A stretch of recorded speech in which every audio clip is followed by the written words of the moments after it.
Hello everyone and welcome to my snatch analysis technical model, task 1, where I will try to explain the technique of the snatch movement and in addition discuss the technical issues of my movement. So here we look at a professional athlete performing snatch at his training session. You can see that he's very confident, and snatch is a very powerful, very short movement that takes about 1 second to perform.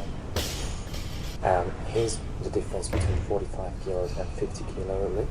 50 kilos is my personal best. And here I compare both next to each other. I would like to take a quick look before we go into analyzing all phases of the movement separately, because it's quite different one to another in terms of time spent in each position. Okay, so here comes the first pull. It's the initial stage of the movement. So the angle of the body remains the same from the start to the end of the first pull. The hips should not shoot up too early, resulting in the knee extension to occur first, then hip extension. The purpose of this phase is in fact to generate inertia to move the barbell off the ground and begin its acceleration. This helps tensing in the trunk to properly utilize the leverage in the body. Second is transition, which occurs between the position where the barbell reaches knee level to the power position. The barbell should remain in close proximity to the body or even be sliding up to the thighs. Angle of the knees should remain the same as the knees are being pushed forward due to the occurrence of the double knee bend. Torso needs to reach vertical and shoulders need to remain over the barbell for as long as possible. The second pull is the most forceful, most powerful part of the lift.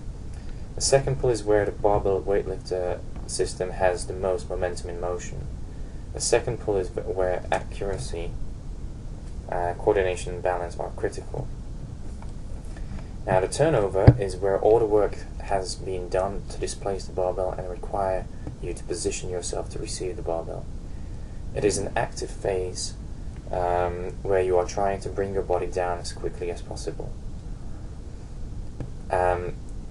You should guide the elbows out and up and rotate them over as fast as possible for the clean. Move the feet out to increase the base of support. Pull the hips down quickly into the bottom of a squat position after opening it up in the second pull. And the very last phase is the recovery. This is the easiest of the 5 phases on.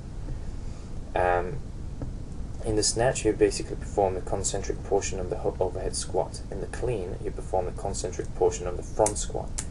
Not being able to do this basically says that you do not have enough strength to firstly support the weight, or you are in a poor position to move the weight. Now, here I would like to discuss the difference between me as an amateur weightlifter and a professional weightlifter.